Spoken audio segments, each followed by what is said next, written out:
So I'm chewing the facts with Alistair Ramsay, and we're going to look at what's wrong with government and how to fix it. It's quite a big issue.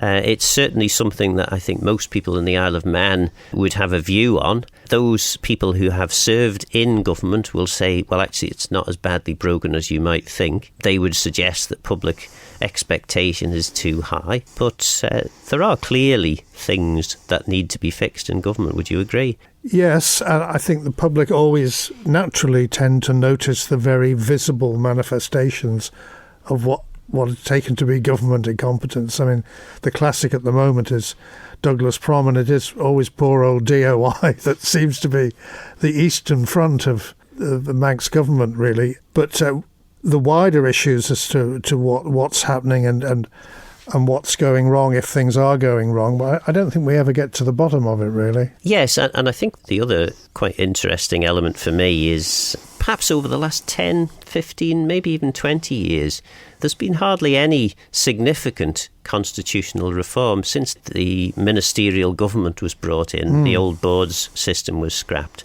There hasn't really been much by way of constitutional reform, and certainly when anyone, certainly when I was in Keys, when anyone tried to broach the subject, the general response was, if it ain't broke, don't fix it.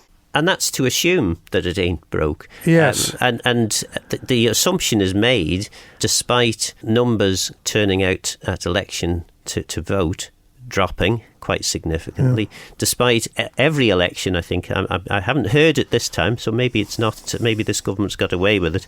But every government at election time is the worst government we've ever had. That's a rule of nature. Yeah. So perhaps that's the great success of Mr. Quayle's government, in that I'm not hearing that as much this time. No, and I think that's largely because of the handling of COVID. Yes. I think behind that, though, there are issues about them engagement with the public and with the younger generations, and government appearing to be relevant to them. And I think one of the issues is that the way our system works, I don't think our political evolution is finished yet, and that we don't have national politics fully yet. It's still too localised, so that the government, as distinct from the Parliament, does not have a clear mandate from the public, and thus doesn't have a clear focused agenda that people can then measure it against. So if you ask people, what does this government stand for? What are its top 3 priorities? If somebody says, look at the programme for government, I mean, you'll struggle to extract that from that document. Absolutely. And the interesting thing to me was in Howard Quayle's announcement that he was leaving, his top priority for the next 5 years was defending 0-10 taxation rates. It seems like quite an extraordinary thing, I would imagine, for most people, that would be seen as the top priority. Wouldn't you imagine that politicians might say something like improving the quality of life for the people of the Isle of Man might be a top priority? But in terms of what's on his desk, that is a major issue.